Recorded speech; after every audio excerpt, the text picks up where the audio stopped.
Thank you, Madam Chair, Honorable Member, National Planning Commission, Ms. Saloni Singh, for chairing our first thematic session on mountain women. Thank you to our speakers and panelists, Honorable Dr. Bimala Rai Paudel, respected Secretary Dr. Govinda, and Ms. Janet. It was really encouraging, enriching, insightful presentation and discussions that followed. Now we are moving on to the last thematic presentation or last thematic session for this regional policy dialogue on sustainable mountain solutions before we go for the closing.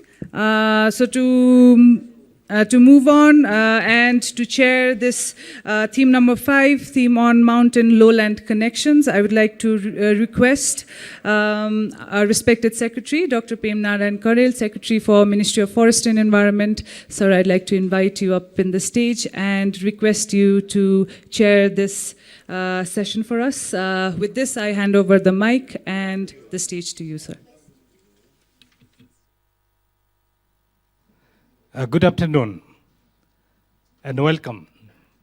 This session is about mountain lowland connections. So we have two important speakers, Daniel Viboroli and Dr. Madhav Karki, and also two panelists, Vijay Singh from UNDP Nepal and Dr. Sumit Pokhrel from ADB. So let me introduce the speaker first. Daniel Viboroli is Research Group Leader of Mountain Hydrology in the Hydrology and Climate Unit, YAS2K and Okay, then I would like to call Dr. Madhav Karki, Vice Chair, Asia Focal Point, IUCN Commission on Ecosystem Management.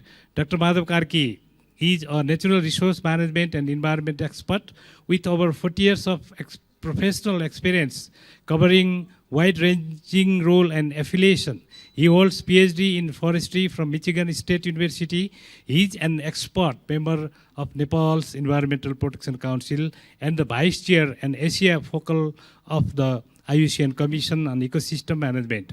He is one of the 25 members of the multidisciplinary expert panel of the Intergovernmental Platform on Biodiversity and Ecosystem of the United UN representing Asia region. He has over 100 plus professional publication and is a founder and executive director of more recently established non-profiting Center for Green Economic Development, Nepal.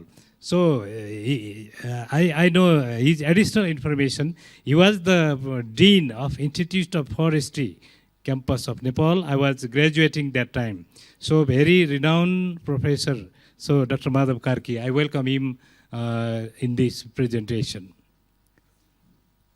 So we have two panelists. Do you see Madhav Karki? Both speakers will join through virtual. They are physically coming, Dr. Madhav Karki, or virtually?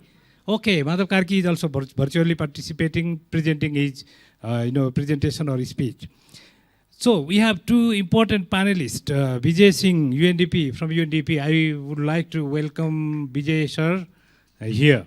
So Mr. Vijay Singh is working in UNDP Nepal for almost 19 years and currently serving as assistant resident representative and policy advisor for resilience and environment at UNDP.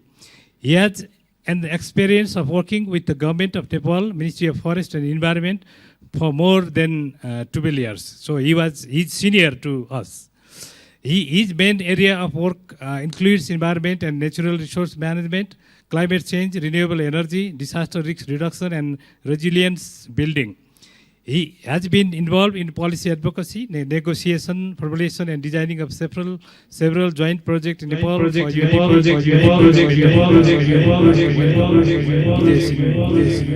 panel. Dr. Sumit Pokhrel, I would like to welcome you. And he's the Environment and Natural Resource and Agriculture Division. He's belonging to ADB. Dr. Sumit Pokhrel is an environmental specialist at Asian Development Bank. He has over 20 years of professional experience in the field of environmental program development and implementation, working in Nepal, the US, and the Greater Mekong Mekong sub-region. Bibi Roli from Zurich. Thank you very much. I hope you can hear me, and I'll try to share my screen. Okay, now this should be working. Could you confirm me that you can hear me? At least, okay, I see myself in the, okay, perfect. So good morning from Zurich, or good afternoon. First of all, I'd like to thank the organizers very much for the invitation to speak here. It's a great pleasure to join, and unfortunately only virtually, but that's the next best thing, isn't it? So we have embarked into the International Year of Sustainable Mountain Development, and in the topic frame here of the present session on mountain lowland connections, I would like to focus on freshwater and show you how important the mountain lowland connection is for this critical resource, and also sketch some implications then for agriculture downstream. Now, to get started, first, let's have a look at the importance of water resources within the UN Sustainable Development Goals. That's those colorful boxes that everyone likes so much.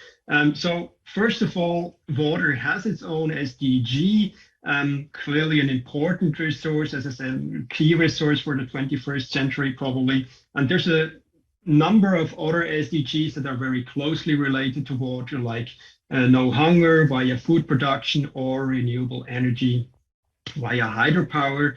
And in addition, the UN Water Organization has identified links from water to all sustainable development goals. And this really highlights a bit this cross-cutting importance of water. A few examples: gender equality, very nicely fitting to the previous session. If women or girls are forced to collect water from far away, this prevents them from getting a proper education at school. This is why water has quite some importance there. Or responsible consumption of waste food. This has a considerable water footprint. That's also linked to water. Or peace and justice. If we can manage to share water equitably, this can be a powerful tool for collaboration. Now, this connection of water and mountain areas, this has been recognized for a long time already. Here's a plate from a family atlas printed in the 1830s that was very popular at this time, the display. The mountains are here arranged by height, the mountains of the world, and then we have here the rivers stretched out nicely for comparison of their lengths. And this expresses a bit this term of water towers, this concept that mountains provide fresh water for the adjacent areas downstream. This entails, on the one hand, more runoff as compared to the surrounding lowlands due to the orographic effect. When air masses rise, they lose their moisture via precipitation. And furthermore, we have storage of this precipitation in snow and ice that melts in spring and in summer. So there's a redistribution over time of winter precipitation to spring runoff, which is very important for agriculture downstream. So let's start with a look at the importance of mountains. We here see that around 7% of the mountain areas are essential for the downstream areas. There's yellow, orange, red colors. This means that the lowlands here, the adjacent lowlands, on average, they have a water deficit, and this deficit is balanced or even surpassed by the contribution of the mountains. And another 37% worldwide of the mountains are supportive, which means that they are not critical for balancing a deficit downstream, but they are still important seasonally, for instance, for buffering seasonal shortages, or for hydropower production, or for river navigation and such things. So overall, 44% of mountain areas, more or less, are of notable importance for the lowlands. And this importance is especially high in the subtropical areas. I draw some arrows here where those mountain hotspots where they drain their water. And if you look at the subtropical areas, that's usually dry areas with variable precipitation. So many of the mountains, they form sort of wet islands within those subtropical areas and provide important water resources. Now, I would like us to change the perspective that is not look downstream from the mountains as we just did, but look upstream from the lowlands. And I would like to show you for the population in the lowlands and also for agriculture to what extent they potentially depend on mountains. Okay, now I read that you should see again the slide. Sorry for the inconvenience. So I was talking about this map of where lowland populations depend on mountain water resources, and I've just been speaking about this hotspot here around high mountain Asia, where you see those yellow, orange, red colors, meaning high dependence on mountain runoff and also high population density. Obviously, that's true here for the Ganges and the Indus Plain, also for China and Central Asia. Now, the main message here is that, yes, high mountain Asia is probably the hotspot globally, but it's not the only hotspot. There are further regions like Mesopotamia or the Nile River Basin or the Niger River Basin, or also parts of Europe where the lowland populations depend quite heavily on mountain runoff. And if we go over here to the US and North America, we see that on both sides of the Rocky Mountains, we also have quite a high dependence in the lowlands.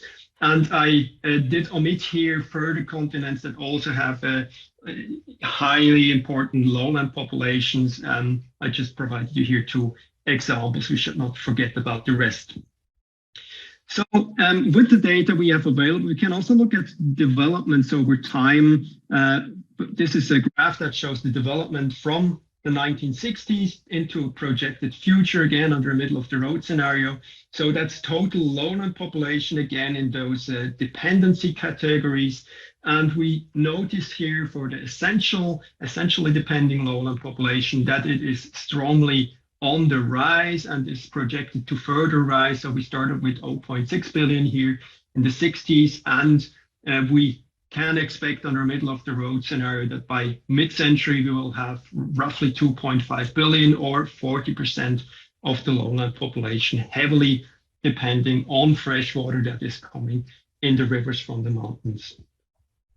And with the regional focus that we have and the conference location, I'd like to make a brief excursion and like to show you how different the importance of mountain runoff is in high mountain Asia, draining towards the Indo-Gangetic Plain, and also the importance of snowmelt and ice melt. This is from research done by colleagues around Hester Beemans in the Netherlands. So we see here the colors, they show the share of meltwater in the river flow. And for the Indus, you notice that this is quite high, even down here in the river mouth, still 60 to 70% of mountain runoff is coming from snow and glacier melt. Whereas here in the Ganges, we have lower shares. If we go away from the mountains, within the mountains, they are quite high still, but down here they are lower, simply because we have a lot of precipitation coming in the foothills and also in the plain here, the monsoon precipitation. And still, mountains are important in both of those river basins. We see here in the Indus, the seasonal flow, and this blue curve here, this blue part of the curve shows, again, runoff from snow and ice melt. So as we saw in the Indus Basin, very important in spring and summer and also into fall. Whereas in the Ganges, it's not that important, the melt component, but still this brown share here shows the contribution from mountains. So still this with the orographic effect is quite important for the lowlands. So let us come back to the global picture, or those 2 examples from the global picture. So within water resources, what is very important to remember is that globally, around 70% of water consumption is due to irrigated agriculture, and in some regions it's even much more. So that's why we should look at agriculture as well and irrigation. So that's a similar map, and now here the colors just mean, the fully saturated colors just mean that there's a high density of irrigation in the lowlands. And if we compare those 2 maps, that's quite interesting. Around high mountain Asia, we noticed that agriculture is also very important in the lowlands. That's again not surprising. And also in other regions like Mesopotamia and the Nile River, we see that agriculture is very important downstream. Whereas, for instance, in parts of Africa, in the Niger Basin, we don't see that much agriculture popping up. That's partly also because it's not recorded or done illegally, but it's not in this magnitude as we have around high mountain Asia. And then if we go over to the US, we see that here, especially on the Great Plains, agriculture is much more important even, or mountains are more important from the viewpoint of agriculture yet than from the viewpoint of population. And here in the Central Valley, it's again a bit similar. And let's have a more detailed look at irrigation. That's a global picture now with the global irrigated areas in the lowlands in the 1960s, the 2000s, and the 2040s. And here it is distinguished. The pink share of the pie denotes lowland irrigated areas that depend on mountain runoff. And in addition, we can now look at lowland areas that make unsustainable use of their local water resources, so that overuse their own water resources. And if they both overuse their resources and depend on mountain runoff, this is, of course, a really critical importance of mountains. And you see here by mid-century, that's again a projection, more than half of the lowland areas irrigated for agriculture could be under those critical conditions. Now to wrap this up, this view, I'd like to look into the drivers of those developments. Why is lowland population starting to depend more strongly even on mountain runoff? And first of all, we should of course look at developments in runoff. That's here again from the 60s to the 2040s, average decadal runoff in the mountains and in the lowlands. And we see that this is not really changing a lot. So that's not to blame in our analysis here in the figures we saw. And for water consumption, I've plotted here per capita water consumption, so what each one of us on average consumes. And also here, there's not really a rise. If anything, we have gotten slightly more effective in using water per capita, but the big game change, the big driver here is population growth. You see here mountain population growth and especially lowland population growth. And if we take this together to total water consumption, so we are getting more effective in using water, but there's many more of us, and this really leads to a strong rise in lowland water consumption especially. And this is responsible for those developments that we saw. I have to make two qualifiers or differentiate a bit. So we have not looked here at changes in snowmelt runoff seasonality. If we look into this, climate change has a stronger role to play because climate change leads to spring runoff and summer runoff from snowmelt arriving earlier in the year, and this can be a problem for lowland agriculture. So within this context, also climate change and runoff do have a role to play. And with regard to glaciers, glacier melt runoff, usually from the mountains, the rule of thumb is that the further you get away from the mountains, the less important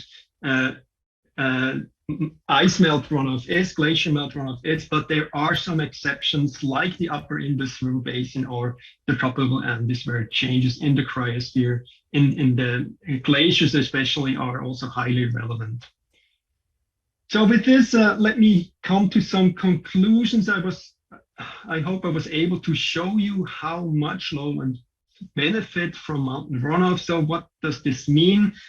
I've tried to draw three broad conclusions. The first one is climate action is really an imperative from the viewpoint of mountains, because mountains experience enhanced warming, which leads, for instance, to changes in seasonality. As I mentioned, runoff arrives earlier in the year. This is something we have already seen in the past decades, that we observed in the past decades. So to prevent further changes there, climate action is really critical. The second point, very nicely fitting into the international year, is sustainable development in mountain areas is very important to safeguard the quality of mountain runoff, to not deteriorate water quality coming from the rivers from the mountains. And the last point I would like to make here, circles around this term of hydrosolidarity that I like very much. Hydrosolidarity means that all activities within a river basin that relate to land or to water or to ecosystems, those should be orchestrated ethically sound within the river basin. And now within our context, I think there would also be high need to orchestrate them between mountain and lowland populations, despite political, cultural, social, economic differences. And with this also, I think water can not only be a reason for conflict, but could also be a connecting tool and quite a powerful tool to avoid conflicts over water. So with that, I'd like to thank you very much for your attention and for the opportunity to speak to you here. Thank you. Daniel, for your very comprehensive presentation. You focus on mountain regions as a water tower and provides very important water resources for mountain and lowland as well. So thank you very much for your very comprehensive and very outstanding presentation. So I would like to request Dr. Madhav Bahadur Karki for your invaluable presentation. Respected chair of this session, Secretary, Minister of Environment, Forest, Minister of Forest and Environment, Dr. Kanel, Honorable Minister, Honorable Member of National Assembly, National Planning Commission, respected secretaries, colleagues and friends. I would like to share my, can you hear me all right? So, namaste, good afternoon, good morning to everyone. I sincerely apologize that I'm not physically present there, although I'm in Kathmandu. So thank you for this opportunity. In my presentation, I will be focusing on the, being the last speaker, I hope I will get a little more time. I'm focusing on the scientific and the common understanding of the mountain lowland connections. As all of you know, and I hope you agree, that these connections have been natural, but they have been, I would say, broken politically, administratively over the years. And these solutions, I think, the solution for their sustainable development and contributing to sustainable mountain development needs to be strengthened. And for this, although this conference is focused on policy, I would argue that policy has to be informed and inspired by success stories, good actions. So I will be presenting both the, I would say, policy relevant, I would say, messages, as well as some sections. And since I'm the last speaker, and also to give relevance to the topic, I have combined my, I will be presenting along with my colleague who is at the grassroots level, Nag Deviyara, so that at the request of the organizer, they asked me to focus on Chure, so I can focus on Chure. So let me go to the present. Okay, so as I was saying, the understanding of the upland, I would say mountain and downstream or lowland connection is a two-way connection of people, goods and services, knowledge and technology. This is also multi-scale at micro, meso, and macro scale level. For example, you can take river basin is a good example of the mountain lowland connections. It's also cross-sector coordinated. As yesterday in the presentation was said, it's a mosaic landscape. So we have several connections which are cross-sector. It is multidisciplinary. It's I would say, the natural science, biophysical science, socioeconomic disciplines, indigenous and local knowledge. So diverse knowledge systems and diverse disciplines connect these, I would say, relationship. And it is interdependent. Upland is dependent on lowland, lowland is dependent on upland, and this interdependency is deepening. You can take information communication technology, markets, tourism, and what have you. ICMOD has provided this mountain lowland connections with so many aspects, and you can see that we have a water source zone, we have a disaster source zone, we have a transition zone where we have a mid-hills in Nepal, and we have a floodplain zone. And I don't have to explain, you all are quite familiar. So river basin, as I was saying, it provides a good, I would say, example to understand this mountain and lowland connections. As the previous speaker has already presented hydrological catchments. They contain, there was the sub-basin watersheds, sub-watersheds. So we have hydrological catchments. We have mosaic landscape. The river basins are mosaic landscape where we have different ecosystems and different, I would say, land use systems. These are also rich habitat for biodiversity and where co-production and coexistence exist between nature and people and among people. But these, I would say, are affected by drivers, by different, I would say, drivers of change. And these connections are also very complex and diverse. As you can see, our ecosystems are diverse. I will not go into detail, but both we talk of its ecosystem, both the structure and functions are important. The current status of the mountain lowland connection in Nepal is unsustainably used, unwisely exploited. Women use of land have exceeded the carrying capacity.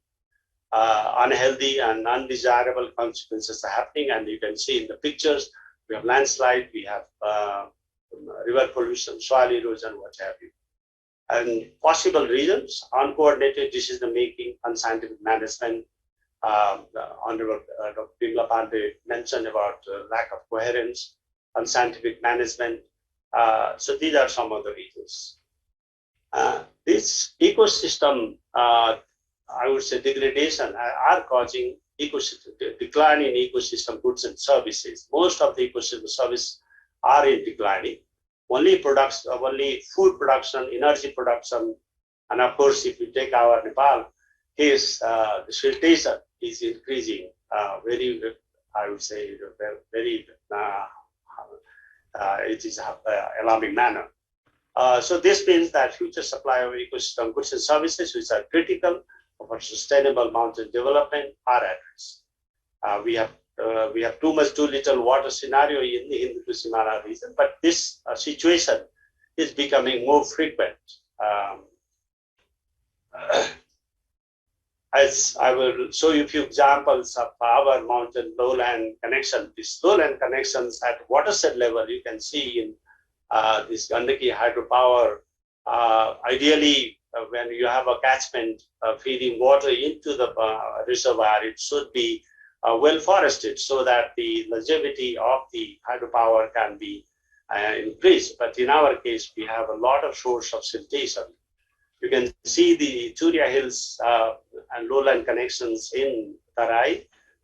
This is the case of the Anusha district. This is the case of the Mahatari districts, where you can see that a lot of these seasonal rivers are carrying silt and damaging fields, which you can see. We have flash flood, we have riverbank erosion, we have siltation of downstream riverbeds and land areas. We have debris-filled rice fields. So a lot of damage of the properties. Of course, also the damage of the lives. And you can also see, I was saying that we have this natural connection between mountain and lowland, but these connections is becoming fragile, of course, because of the drivers such as like climate change.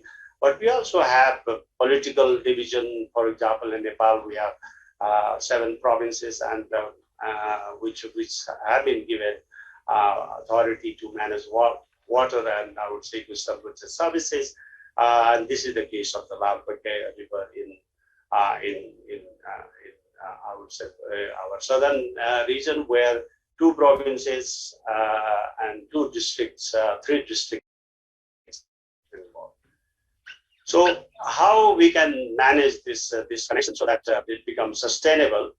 I think I said we need transformative change, and on the first slide I showed you the definition of transformative change is that you have to repair or recraft or replace the failing institutions and failing infrastructure. In our case, of course, our policies. In fact, I would argue that we have a lot of good policies. What is lacking is the implementation of these policies, and the transformative change means that business as usual is not an option. We need to think out of box solutions and innovative solutions.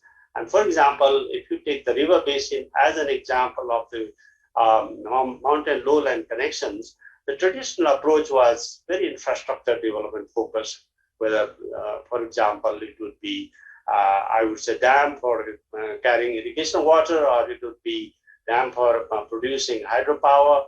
It was focused on single issue. For example, if there is a water scarcity, you create a dam or you create infrastructure to address that. And then largely, I would say, engineering science-based and largely technical solution based. What we need, and this is what I argue that we need in river basin management approach, that we need to take all ecosystem goods and services and try to manage them in an integrated manner, focusing conservation, protection, and sustainable production of all the ecosystem services. It has to be long-term and integrating, I would say, a lot of aspects, of course, mountain and downs, lowland aspect, which I shared with you. It also needs to have this vertical and the horizontal coordination and coherence. As example, I said we have a natural connection. So the natural connections are going to be, I would say, the vertical, but then you have the political and administrative connection, which might be horizontal. So these have to be connected and then focus on all issues, because we have this interdependence and interconnections which needs to be harnessed. So environmental, economic, and social, the traditional 3 pillars of social sustainable development. And then it has to be not only, I would say, interdisciplinary, but multi and transdisciplinary in planning and interdisciplinary in implementation. And the principle for this, this, I would say, new approach, or a more scientific approach, or more transformative approach, would be that is, first of all, we need to understand drivers of change. We need to, in fact, understand the source of drivers of change. For example, when for climate change, we say it's anthropogenic, it's a human activity which is causing climate change. Socioeconomic changes in Nepal, you can see that we talk of feminization of agriculture, we talk of youth migrating abroad, we also talk of demographic shift from rural to urban, and we have huge pollution issue. We have short-lived climate pollution, black carbon, and similarly, we need to understand this complex system, and which means that our upland lowland system is a complex system, because number of drivers are at play, and we have number of demands for the services. So we need to system approach, system-based approach, and this will need innovative solution. What do we mean by innovative solution? Business as usual, as I said, not an option. We need to think of several, I would say, multidisciplinary, transdisciplinary ideas. And one of the example could be that the planning has to be, as was said by the previous speaker, that why not we plan all the land-based ministries together, so that we sort of not only focus on social, economic, and environment pillar of sustainable development, we also focus on institutional and governance factors of the sustainable development. This strategic approach has to be integrated and cross-linked, cross-sector, cross-scale, cross-disciplinary, and mainstream for sustainable use and benefit sharing. So this and then I think continue maintaining environment flow. For example, if you take the river basin management approach, one of the issues which in Nepal we talk about is the environment flow, that not enough water is allowed for our aquatic biodiversity. So this needs, I would say, another innovative approach, long-term maintenance of the ecosystem goods and services, and in our fertilized system, cooperative and complementary governance, sustainable use and management of the resources, multi-stakeholder, continuous and systemic, I would say continuous capacity building, both for systemic capacity building, again, sorry for spelling mistake, human, technical, and institutional capacity building. We talk capacity building. Actually, I would argue that we did capacity development. It's not a, for example, you build capacity, you continuously build and rebuild capacity, and cooperation, co-production in implementation of this sustainable use system. So these are some of the, I would say, more, I would say, scientific kind of understanding of the mountain lowland connections. And one of the approaches which I suggest is that having given this multiple use of ecosystem goods and services, how do you focus? What are the themes which you will focus on? Naturally, you have to focus on river basin ecosystem and environment conservation. You have to focus on water resource management. You have to focus on the disaster risk management. These are some, I would say, the thematic areas. And you have one cross-cutting area, institutional framework for good governance of these three themes. So I would say that these are connected, interconnected, horizontally and vertically, and we need to manage them in this manner. I give you example of the Surya Hills. Now this is the Ratu River, and all of you know that this Ratu River is a seasonal river. It originates in province 3, the Bagmati province, and goes to Madhya province. So there is a huge, I would say, mountain, hill, lowland connections, and this is how it looks like. It is it has large part is Churya Hill and Babar, and then it goes into Tarai and cross the border. And let me show you. These are downstream linkages. Then you have the watershed, which has a different land use and different, I would say, hydrological phenomena. But fortunately, the opportunity also indicated that you have quite large forest area and community forest area. So how do you really make this connection more stable and sustainable?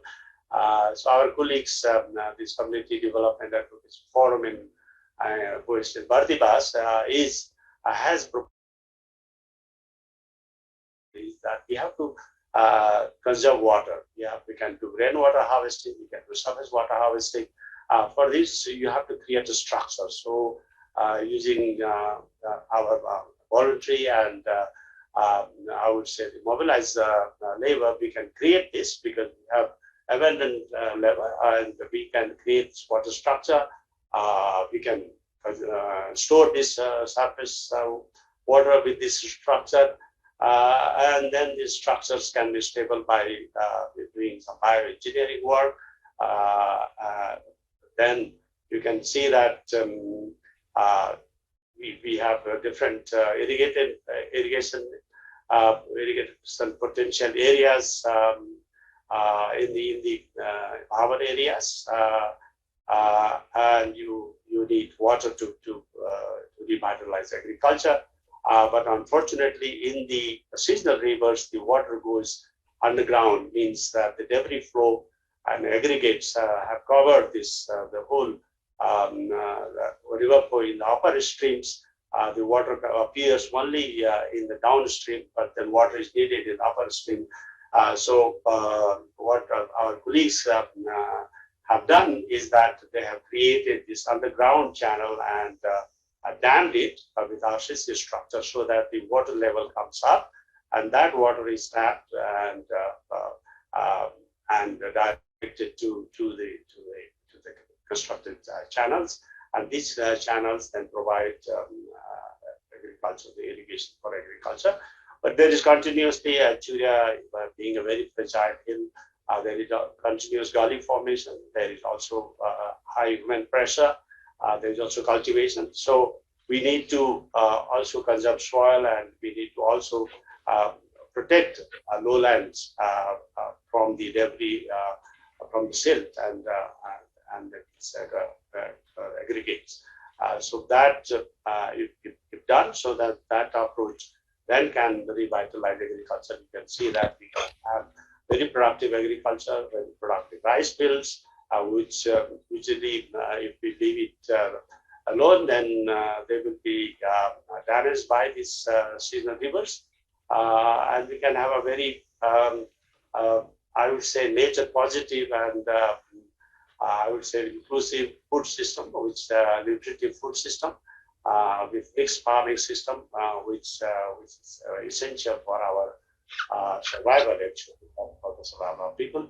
But we need technologies also. For example, the water is never enough for our Tarai region, so we need to conserve water. We need to know how to use it wisely, and this is where drip irrigation technology is helpful. That means capacity building, and then you can produce vegetable for markets, for home and for market, and this actually provides empowerment for women. In the presentation earlier, we talked about the empowerment. Economic empowerment is the most important empowerment, I think, our women need, because once I remember a Zimbabwean woman saying that what does empowerment means to her, money in her pocket is empowerment.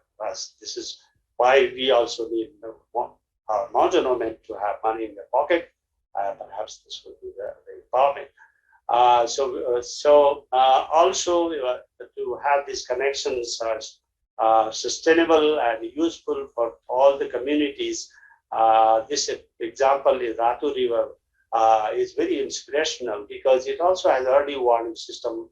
Earlier, the flood in Janeswar, in the lowland town, used to create havoc, and now with this connection, early warning system, at least they know the information flows faster than the flood water, so that they can take protective measures and prevent losses, damages.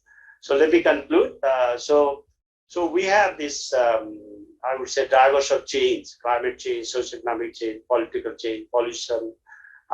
We have invasive alien species. So a lot of these changes, these are direct drivers. We also have indirect drivers. We have, of course, there are policy gaps. There are institutions which are ineffective. We have poor governance. We also have science and technologies. Sometimes use of technology, for example, dozer terror, which we heard yesterday, can create very, I would say, undesirable consequences. But we need to manage these drivers, and for this, I think women have knowledge. We have ingenuity. We have skills. We can cooperate. We can work together. And this can lead to multiple use of ecosystem goods and services. We can do sustainable use of ecosystem goods and services, and that will create livelihood, economy, prosperity. So take-home messages from my perspective to the audience for sustainable mountain and lowland connection is build the resilient mountain hill ecosystem. You have to build resilient community, resilient ecosystem, and we have a situation of multidimensional vulnerability. we are not only vulnerable to climate change, we are vulnerable to social inequity, we are vulnerable to, I would say, to socio-political changes, we are vulnerable to I would say, the natural inherent, I would say, hazards which mountains have.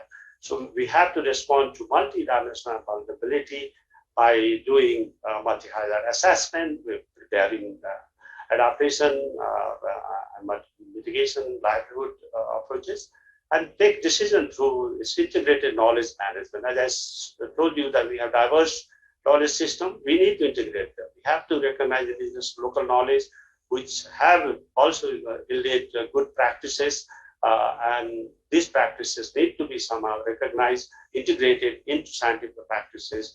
We need to do networking between formal and informal institutions, between, I would say, the government, and third is good governance, equitable sharing of benefits. So this will, I hope, will contribute to such a mountain development, sustainable mountain lowland connections. So with that, thank you very much for your attentive listening. And sorry if I took a little bit more time. Thank you, Chair. So I will now. Thank you, Dr. Madhav Karki. I know that you are always very good presenter, and you have a lot of experience, knowledge, and you also work in many institutions. Therefore, you have a lot of knowledge. Thank you very much for your presentation. And you mentioned about the strengthening mountain law. Call upon the panelists. I would like to go with the panelists, and first and foremost, I would like to invite Vijay sir for your invaluable remarks, comment, suggestion, and everything. Time is maybe 10 minutes. Is it enough for you? Okay. Okay, sir. Oh, okay, no problem. But if we are not hungry, the time is running. Maybe we are waiting for lunch. Okay. Okay. 10 minutes each would be good. Okay.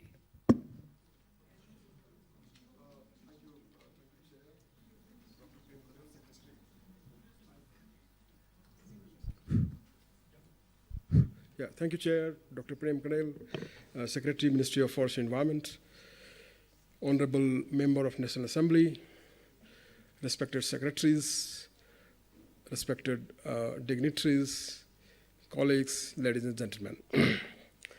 It's a great pleasure for me to comment on the two very solid presentations made on the theme of connecting the mountains with the lowlands. It is indeed a very difficult and very complex issue to define the connectivity, to define the connections, and come to a conclusion out of that.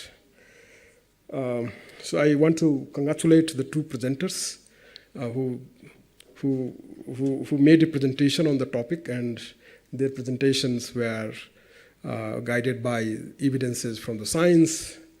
Also, they try to bring different elements into it to define the connectivity in the real terms, and how it can also provide some policy inputs. I think the speaker one, the Daniel, I think you made a very good link of mountains with the lowlands through the water resources, which I think we all agree. We receive mountains are the source of water. They produce water, and the lowlands community or the people are the users of water. Of course, the mountain people also use it, but exclusively the lowland people don't produce the water, but they use it. So the impact of climate and others on the runoff, and also the need for, and also how the change, the drivers of change, climate change is affecting the runoff, or will affect the runoff also through a sustainable mountain development, and also kind of a very, you coined the word of hydro-solidarity, which I fully agree, that how we can manage the mountain ecosystems so that there is a continuous flow of water through the ecosystems, and it converts into the services at the lower end. So I fully agree with you, and I really want to congratulate for that. And Dr. Madhav Karki, you gave a very different perspective.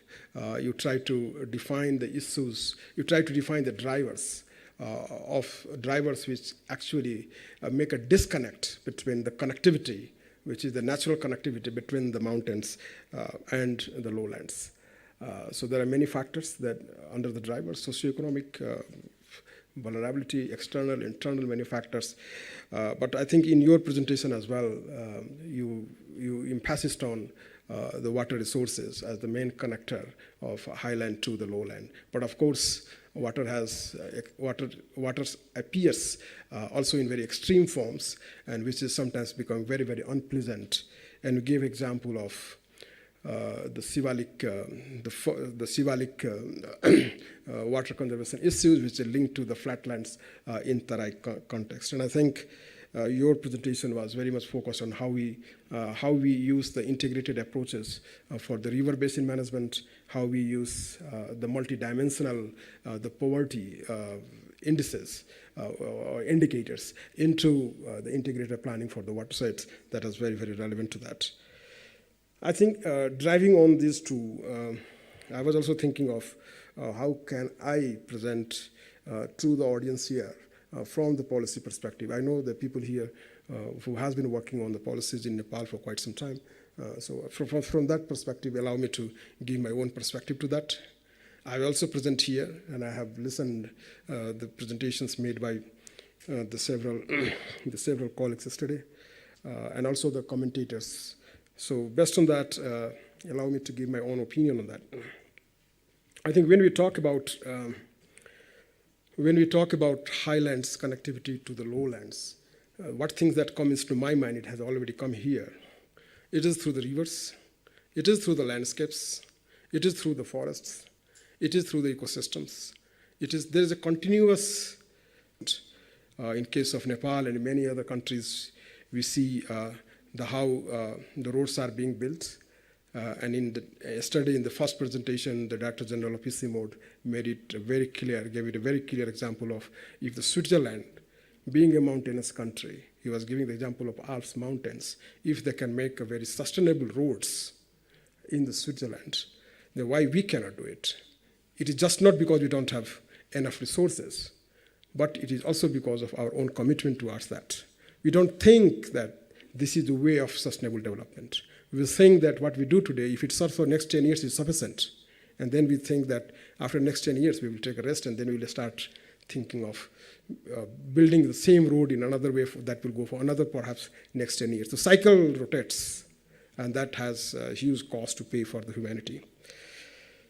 I think the settlements we see, the way that the natural habitats are being encroached, the natural habitats are being converted by the concrete settlements, and that was also given the example by Dr. Pema yesterday. So we are converting the natural habitats of the wild animals, floras and faunas, and we are converting into the human settlements. So that is happening in an uncontrolled way throughout Nepal. So it is, I think we can imagine that we have some pristine landscapes in Nepal. Perhaps, still I have doubt on that. We don't have any virgin ecosystem, but still we have some pristine areas. We have some protected areas which has been being protected. But the time will come, and that is the question to the policymakers here, or those who are involved into, whether we are going to have protected or virgin or pristine areas, protected landscape in Nepal or future or not, or whether we are going to convert everything for the humanity, or everything for the human population, or everything for the needs of the people. I think a balance has to be made. In yesterday's presentation, I think the point raised that if you really want to see a conserved mountain ecosystem, then the term was used as isolation, that the mountains ecosystem needs to be isolated. But we all agree that since the services are generated at the upland, so unless we create some kind of disturbance, we cannot get the services at the lowland. So what is the thin balance between the two? That has to be defined when the policies are being made. Otherwise, we will lose even the potentials of service generation for the humankind in future. I want to refer the talk made by Stella ji yesterday. I think even I have worked in mountains for so many years, and being a student of natural science and biodiversity, I feel that the value that has to be given to the mountains, still we are not able to do that. We see the mountains as a source of ecosystem services for us, but mountain has a lot of more other values to serve. I just want to give one example, and I just want to reword what was mentioned by Stella yesterday. The natural environment or the mountain environment and the mountain culture is interwoven in such a way that it is very difficult to find a difference. What is the mountain environment and what is the mountain culture? If you look at the mountain culture, and the culture comes from the people, everything they practice as a faith, as a belief, is contributing to the environment. If that were not there, then neither the environment nor the culture would have existed till now. Now that we have a change, we have the impact of climate. We are not able to address it. So the solution is, perhaps the most easy solution is to bring the people down in the lowland. It is much easier for the governance also, provide services. But whether we will protect the culture, whether we will protect the traditions that we have, I believe the tourists, those tourists who come to Nepal, they don't go to the mountain just to see how beautiful our landscapes are. It is just an important factor. They also go and see how important and how beautiful the culture is, how the indigenous communities have been living in this culture and nurturing the being of the mountains in that way for ages and ages. And I think that is the value of it. So mountains also is providing a guard to us. Look at our northern border. It is the mountain which is protecting us. It is a mountain which is kind of giving a division that this is the border for Nepal, this is the demarcation line, and beyond it is Tibet or China. It is a water traveler, I mean, we all know it. But it is also, I think, the mountain, it is a kind of source of serenity. When we, coming from Kathmandu Valley to this Chandragiri hill place, and I want to congratulate Ministry of Forest and Environment to provide a very strong advice to, as I've heard, to organize this event here. We feel a serenity, we feel a calmness, we feel a quietness, and some kind, if you really have even a short walk from here to 10, 15 minutes walk, we kind of feel like something that we have filled inside us, which we never find, which would never find in Kathmandu, and we feel we are going to full of energy out when we leave this place. So what is that value is? What is that value is? That value is much more important than the ecosystem services that we expect the mountains to produce for the people living in the Kathmandu Valley. And I think those values have never been properly estimated. So I think, and I want to put a couple of my thinking that how we should be doing it. Of course, we need to have integrated approaches as the fellow presenters have made. But then the integrated approach should have not one or two elements of the natural ecosystem, but all elements of the natural ecosystems has to come together. It is the land, it is the water, it is the energy, it is the soil, it is the forest, has to be the part of the integrated solutions. We need to have integrated mountain development projects, not that allocating the budget and the plans for doing the development of the people and putting some portion of it parked for the mountain development. So that is not the way that we can sustain our mountain systems in the long run. One is the landscape planning. It also came yesterday, and I fully appreciate that. Landscape planning is the approach that we should move forward. But then the challenge that we have is how to synchronize between the political territories and the ecological boundaries. The federalization, and I think I just want to make a comment on that. If we look at the new federal state of Nepal, we have created the political boundaries. 753 plus 7 plus 1 national, so 760 and plus. Where are the ecological boundaries? And those territories have been created to balance the power between the three tiers of the government And there is no place for the mountain onto that. There is no place for the conservation onto that. So how we will conserve a landscape when we are working in small silos and exercising the political power for making development, which is based on the people's aspirations and needs of the lowland people. So I think that is, I see the major challenge.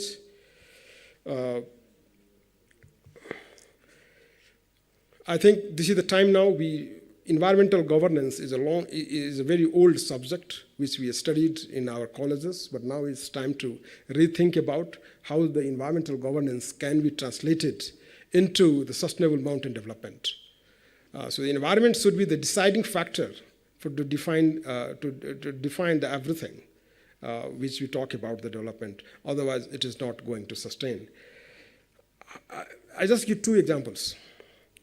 We earn a lot of revenue from the tourism, and most of Nepal tourism revenue is based on the mountain tourism.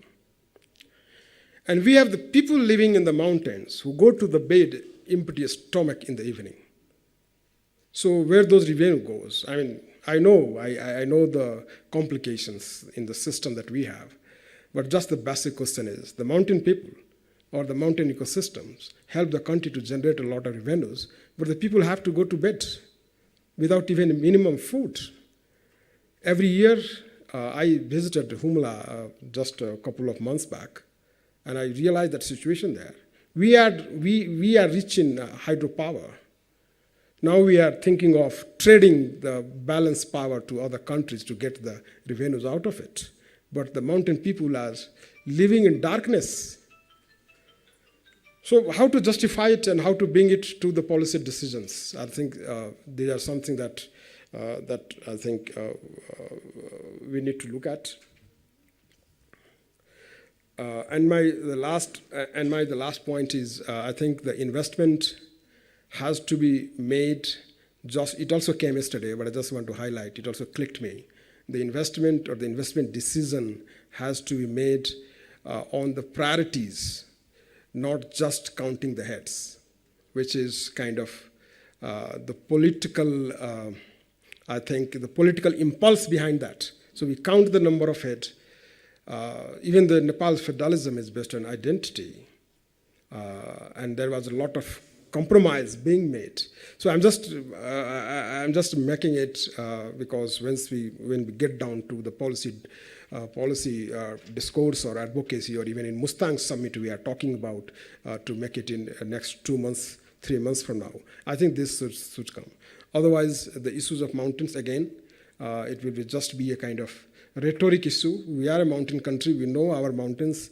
We know the benefits of the mountains, but we never commit to actually realize or never commit to invest for it. So with this, I'm sorry if I have taken time. Thank you, Chair, Dr. Prem, and distinguished audience here. Thank you so much.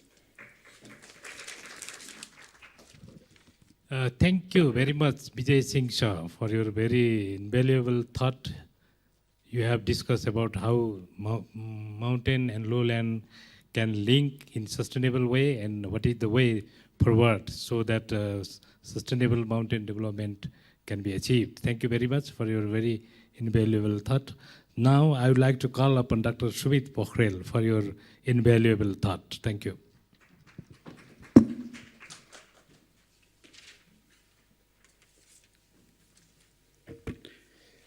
Thank you, Chair.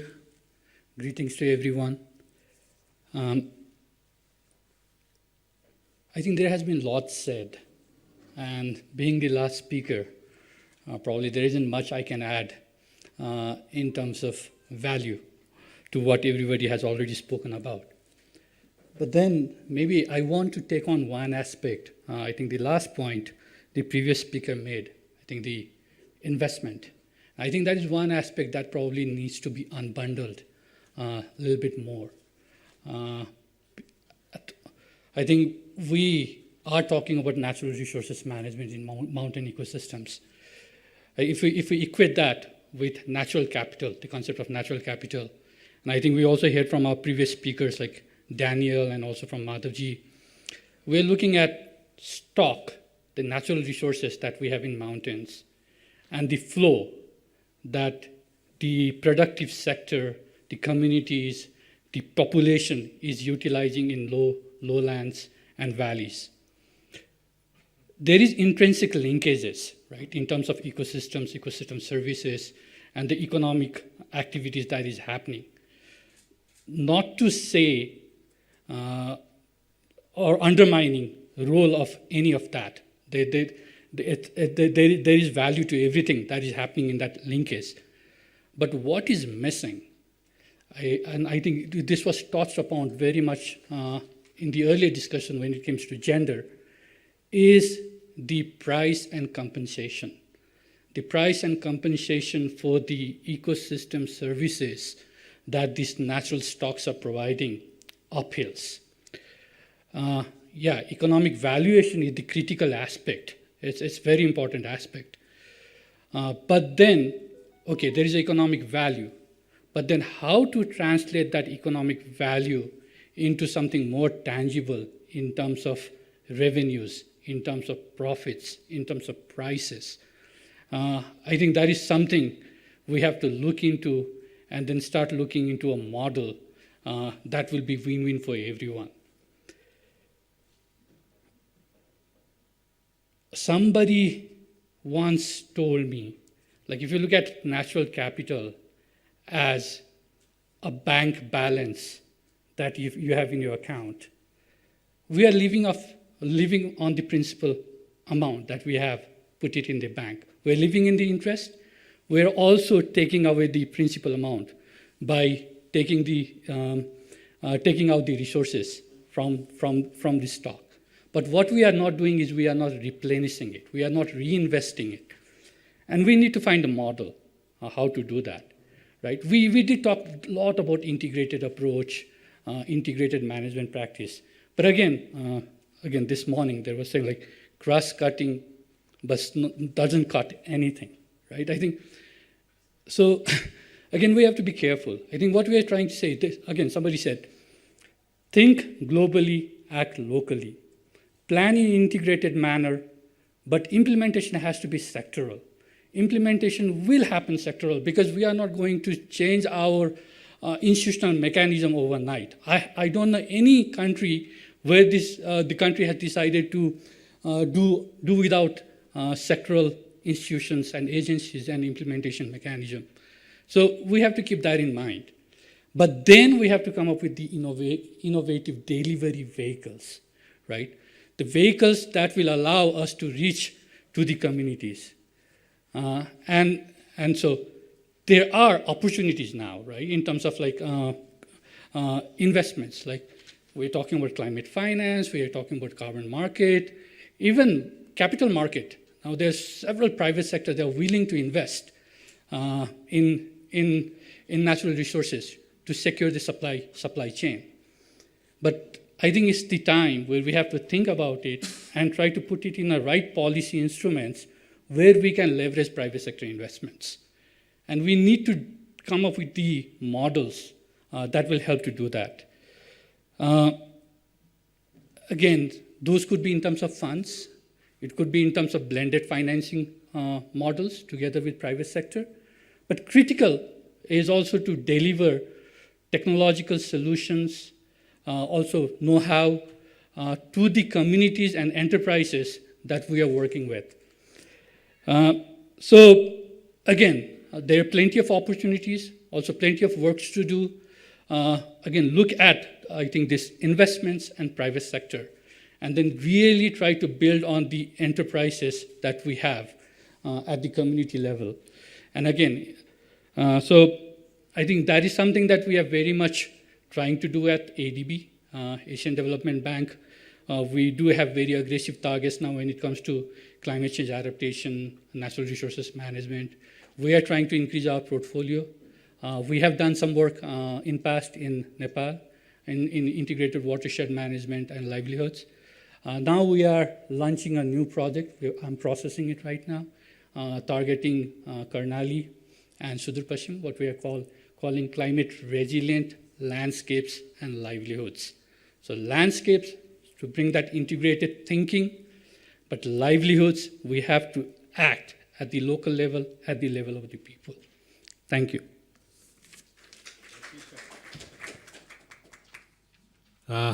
Thank you, Dr. Sumit Pokhrel, sir, for your invaluable thought. You mentioned about the investment need in mountain for sustainable mountain development. So that is very innovative thought. Thank you very much. Maybe time has come that I have to talk. Yeah, something. Okay, I should go there.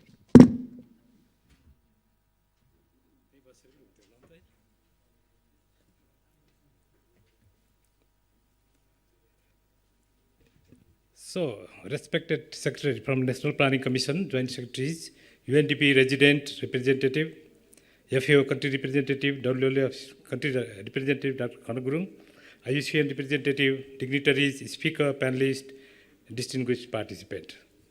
Time is running. We are hungry. Therefore, I don't like to repeat the same thing here. I don't like to take your more time. Simple. I would like to thanks to the speaker. They are very qualified, very educated speaker for their very invaluable presentation. And also, I would like to thanks to the panelists, very experienced and very innovative, thought.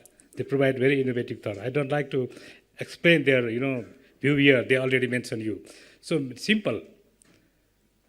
Upland lowland connection or mountain lowland connection, that is the thematic area that we discuss about. So that is very important. As you know that land and water are the fundamental natural resources of the earth. Mountain provides environmental services, goods and services for the lowland people, So that is, in the first presentation was about through the water resources. Mountain, the water tower, provide water resources for the lowland people. So how mountain can be sustaining or sustainably provide that environmental service to the lowland people? That is the issue, I understand. So he discussed a lot about the hotspot of lowland population and also, how water is, deficit, how water is going to deficit in lowland area. That means lowland community and countries also contribute to maintain the highland water resources. So that is the takeaway message I would recommend you that is important, and we policymakers have to think this issue. So that is the message that we have to think. And another important message, Dr. Madhav Karki mentioned that the transformation is required to link upstream and downstream. It means that we have to, rethink about the policy, institution, and also upland, lowland governance. So that is his message that I understand. So with this, I would like to mention that integrated watershed management, upland management is important because to conserve the land and water, only the landscape management or integrated watershed management is the best approach. Very practical approach. River system management is the very practical approach that helps to conserve the land and water in upland and lowland as well. So that is the modality that Nepal is also. Nepal has also very good experience, and I would like to communicate to our respected secretary that we are thinking to reform our institution in such a way that climate change, watershed management, and environment can be integrated together and deliver in upland and downstream. So that is one of the issues that we would like to implement in Nepal. And another important message is that mountain need more investment. Dr. Pokhrel mentioned that it is required to invest more in the mountain because mountain has a lot of lack of resources. So we can invite private sector. They are also doing, for example, here you can see the tourism because of the investment of the private sector create a lot of job, employment, So this is how private sector can invest in the mountain. So that is also very important, and also how to valuation of the environmental service of the upland to the lowland, So that is also very important. That is under discussion, and we are also practicing some how in many small catchment, but it requires more dedicated policy, institution, and mechanism, so that we can, evaluate the environmental services and can helps to make mountain sustainable. So climate change has a very big impact of, impact. Therefore, climate change mitigation and adaptation is important for us. The disaster, landslide is very, much, sensitive in the mountain. As a result, the negative impact is there in the downstream. So we know that in Nepal, in many cases, because of the extreme weather and this and that. So climate change mitigation and adaptation is also our another strategy in Nepal. We have already endorsed climate change mitigation plan and policy, and also national adaptation plan. So those policy and strategy can help for sustainable mountain development and also to link mountain and downstream. So with this, I would like to thank all for your patience, because time is running. And another important message that after lunch, we will be proceed closing session at 2:30. Is there any another session? No, I think this is the last. Therefore, we will proceed our closing session at 2:30. It means we have only 40 minutes for lunch. Thank you very much.